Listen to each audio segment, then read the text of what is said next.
growing weary of running from room to room, practicing one-tooth insurance-driven dentistry? Then stay tuned for the latest episode of The Lionhearted, where Dr. Stephen Rasner will hand you the blueprint for what many call the gold standard of general practice dentistry.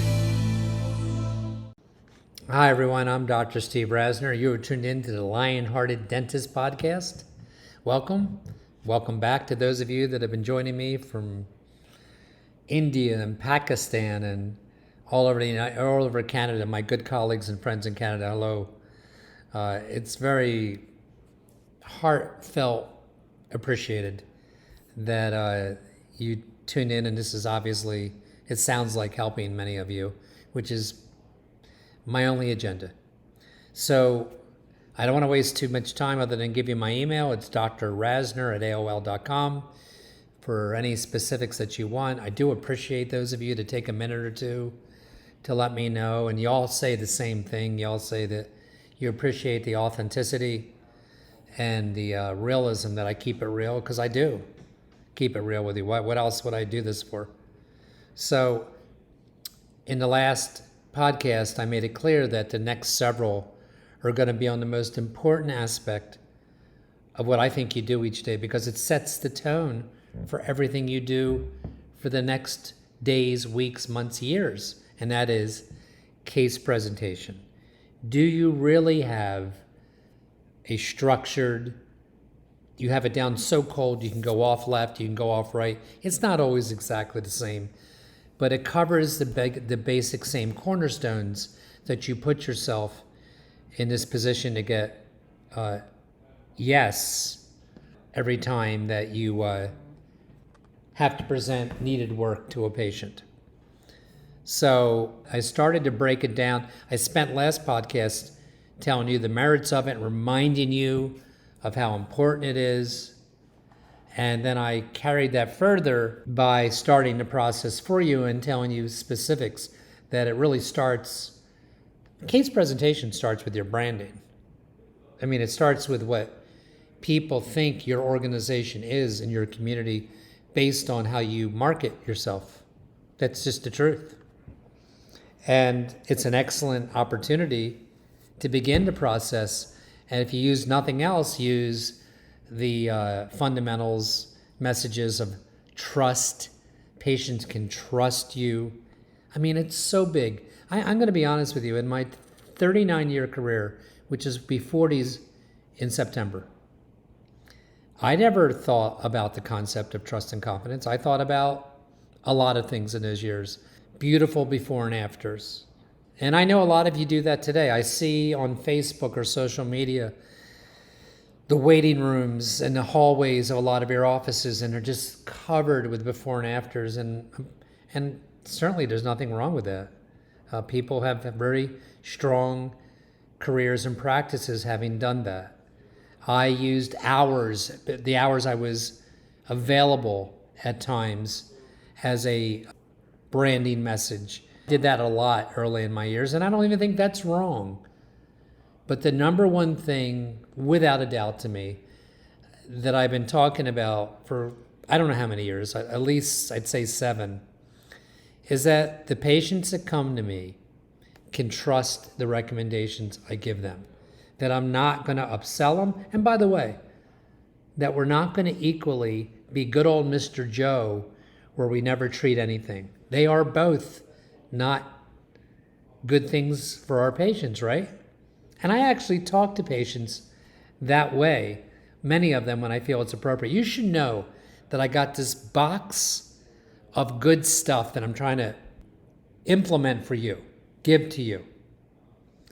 And I don't always use everything in this box for the new patient. So it's not always a one-size-fits-all spiel to the patient. It's kind of disrespectful to the process for me even to say spiel to this, because it isn't that. It's not trying to trick somebody. It's using skills and tools that are most useful for the patient in front of me, who may have one of 4 different personality types that we often encounter. I mean, there's so many factors going into this, and I want to keep it as simple as I can.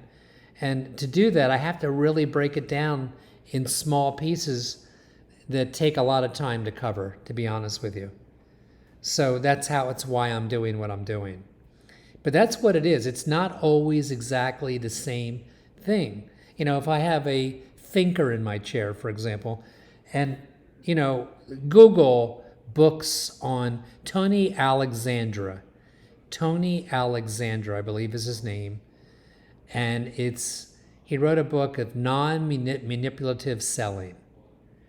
And it's about dealing and relating to 4 personality types that you already are dealing with. You don't need Tony to tell you that they exist. They exist. You have them on your team. You're one of them. And there's certainly the patients sitting in your chair. And if you want to do something called communicate with them, which is what you need to do, if you're giving this patient a treatment recommendation that they have to pay for, then you certainly want to know the best way to communicate with a thinker, a socializer, a relator, and a driver. The point is that there's multiple personalities you deal with, and you don't deal with them all the same.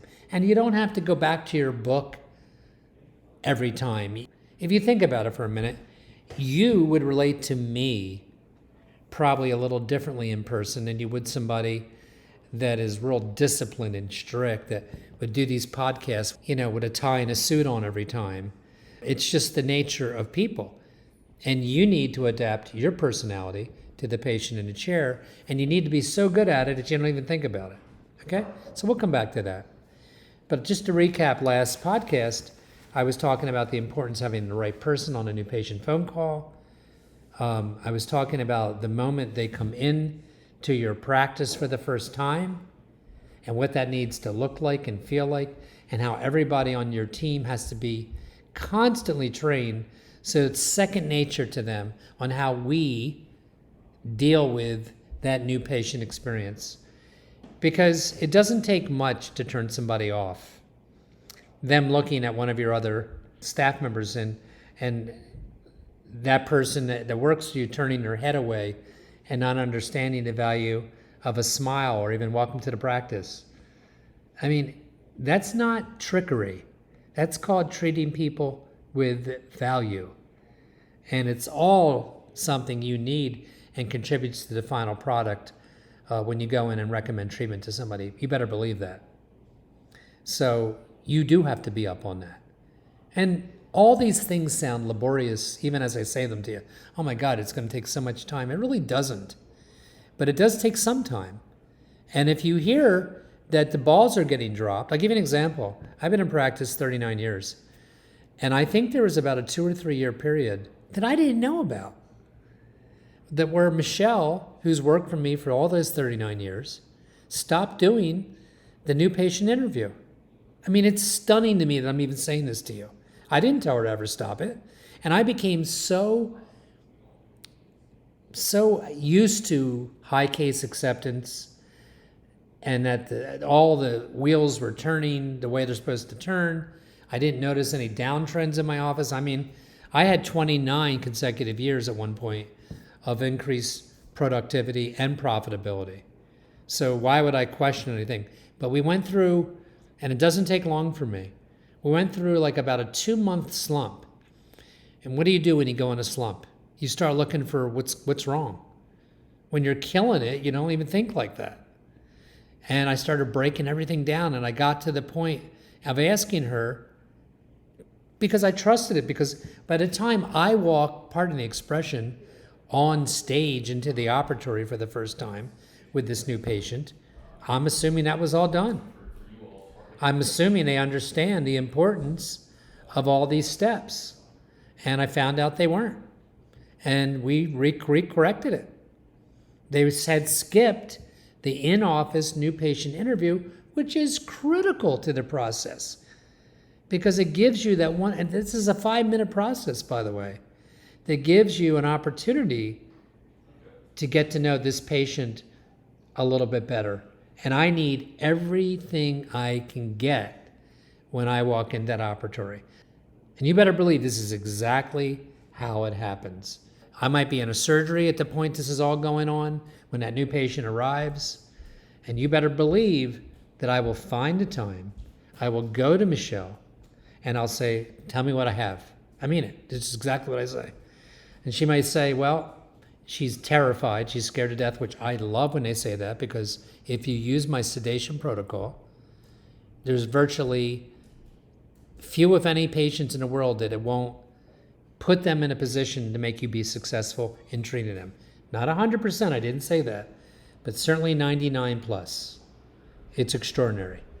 So if she said something like that, I'm relaxed. If she said they're missing a front tooth, and I said, how long's that been going on? And she says years, that's a bad sign that they're okay with walking around with a visible aesthetic zone tooth missing. She may tell me that she is miserable, or that the significant other with her is miserable. There's a wide array of information she's going to give me that I'm going to react to when I go in the room. So you need to do the one-on-one interview when they get there. Who's taking the x-rays?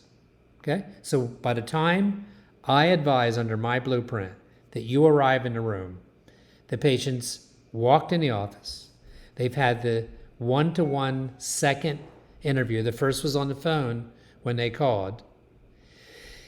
They have looked around just by their pathway. They see things that are the way we want them to be done, that supports people feeling value. All that's gone down. They are x-rayed and charted by somebody that's engaging. You don't want to put that position with a brand new dental assistant who's not comfortable perhaps, or doesn't know the tricks of getting good radiographs on a which obviously they know they're getting before they get to the office. So all that has been covered. Do you kind of sense the feel how this all ties together? And it's painful for me to break it down this simple to you, these little pieces, but I don't want you to miss it this time as I'm going through this. You need to go back and look and say to yourself, am I really doing that? Because there's no doubt about in my 39 years as a dentist, knowing other dentists, and my 22 years as an educator, coach, whatever you want to call me, to other guys, that the number one weakness is what I'm describing right now. It is the number one reason you say, I can't get my practice above 500,000. You don't get high enough case acceptance. And you don't get high enough case acceptance because you don't have a solid of enough structure in that process, is my opinion. And it's not equally easy for all of us, and I'm going to go on record saying that. You may be way more introverted than the next dentist. You may be shy. You may have trouble looking people in the eye, which is a big behavioral thing. Even I tend to look off because it's, I don't know. And now it's really weird because we're doing a lot of this with masks on. So you know what I say when I want you to hear. So I told you there's a lot of lines I'm going to give you. And I don't mean to demean the process by you calling it a line or a spiel, as I indicated earlier. But they just come to my head. When I walk into the rooms now, I'll say, I got to begin by telling you this. Now, mind you, I walk in a room, there's a patient in a chair, a significant other next to them. I have a mask on. And I say, first thing I got to tell you is how much I can't stand having to be in this position I'm in to wear this mask. And I'll tell you why. My wheelhouse is meeting new people like you and connecting with you. I love doing it. I love what I do. I love this part of what I do. And I'm handicapped because of this thing. You can't really feel me. You can't see the glee I have of this process. I actually say that. That's not shtick. It's truth. It's truth for most of you, I would hope.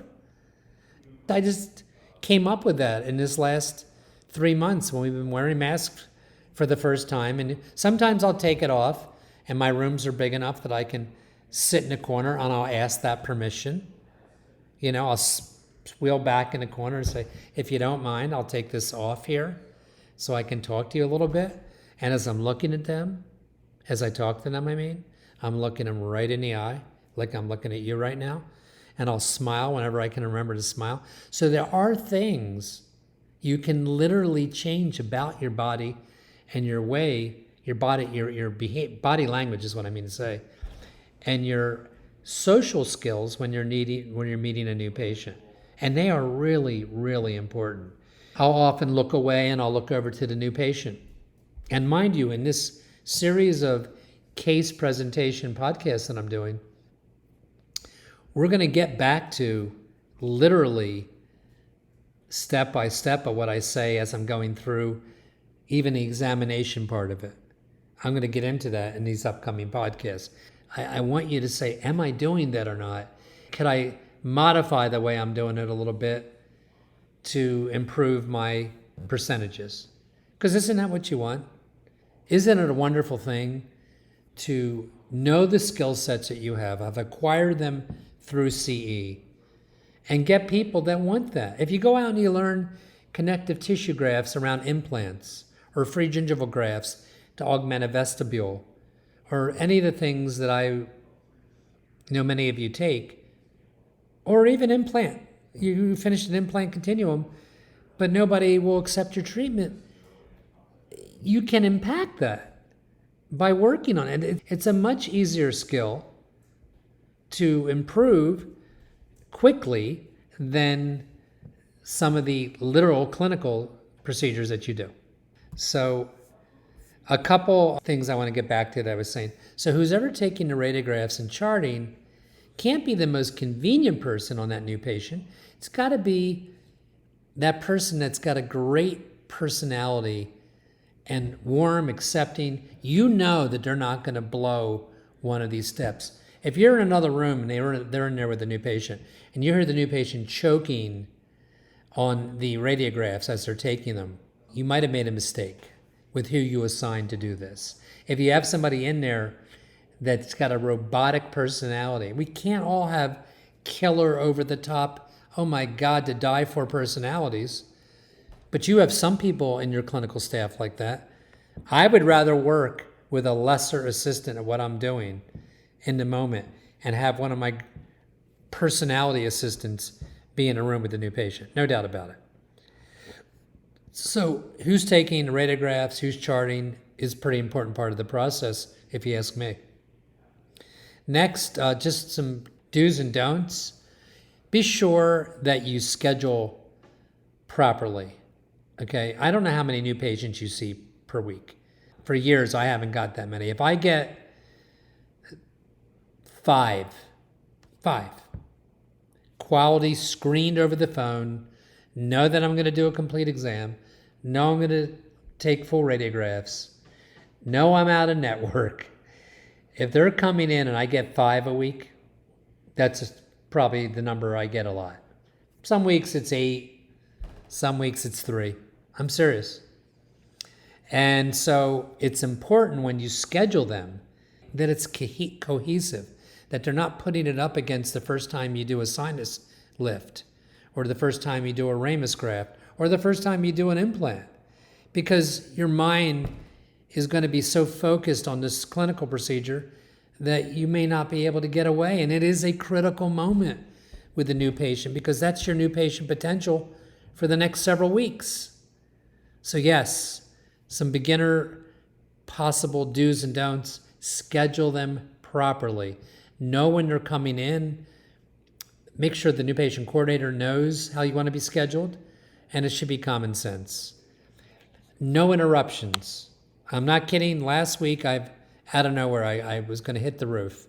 Somebody walks in the middle of and says, "Your lunch is here." Really? My lunch is here. Would I have starved to death had you waited 20 more minutes, a half an hour, an hour? What about the days I don't get lunch till 3 o'clock anyway? It's just mindless.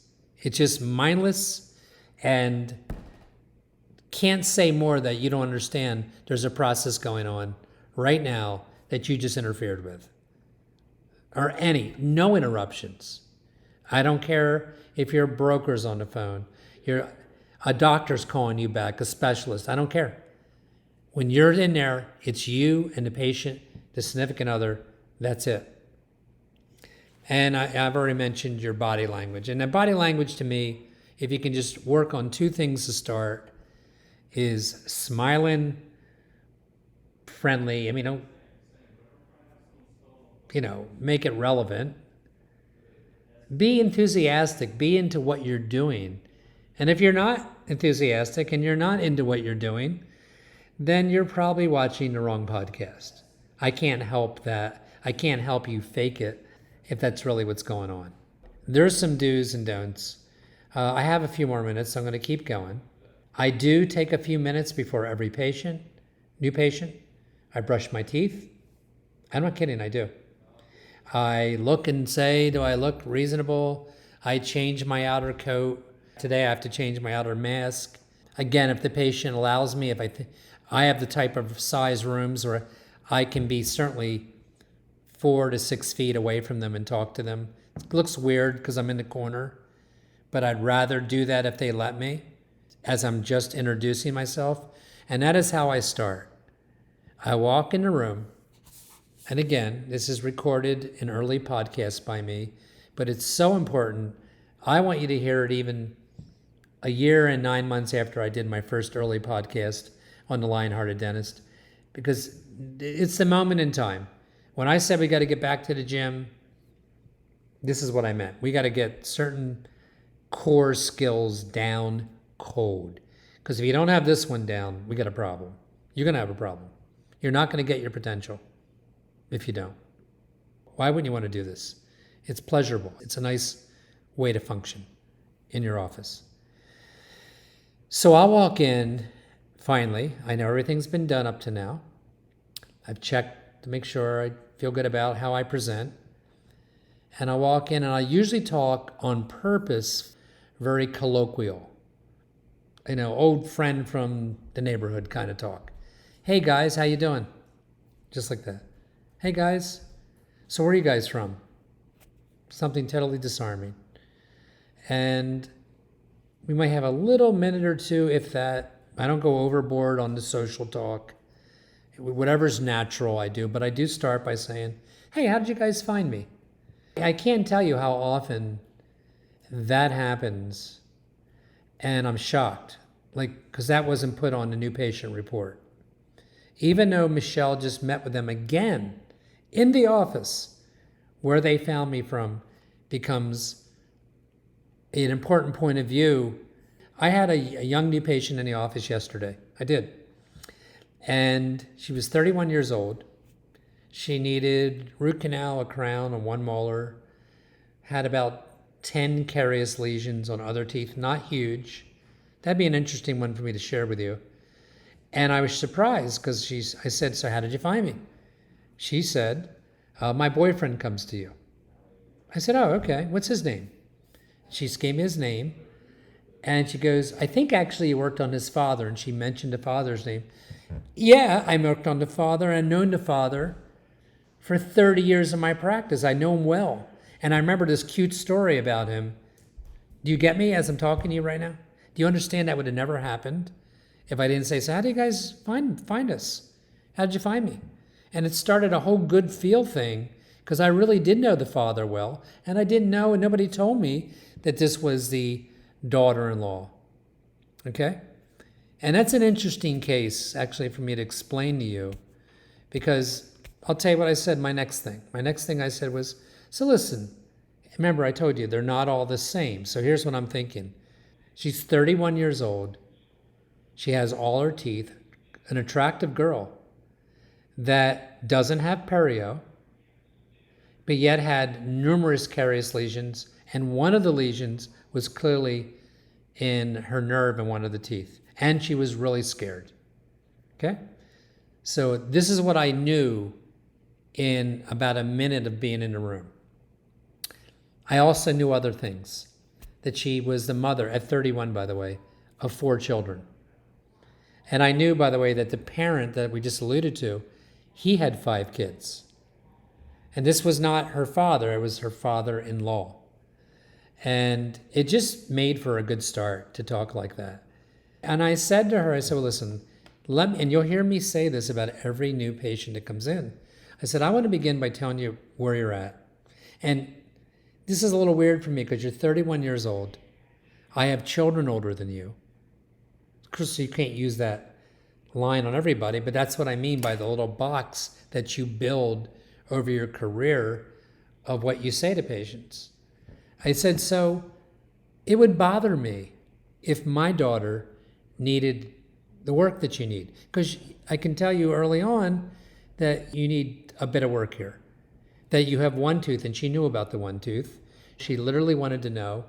She had been to another office whether she should root canal or remove it. I'm serious. And I'm not talking about a 31-year-old who already had 3 missing teeth. You would never think this person would be in this situation or would even suggest that she has a tooth removed. Totally restorable tooth. So I continued and said, look, here's what I find a little odd. You present as this healthy 31-year-old. You take good care of yourself, it's obvious. But parts of your mouth don't match that to me.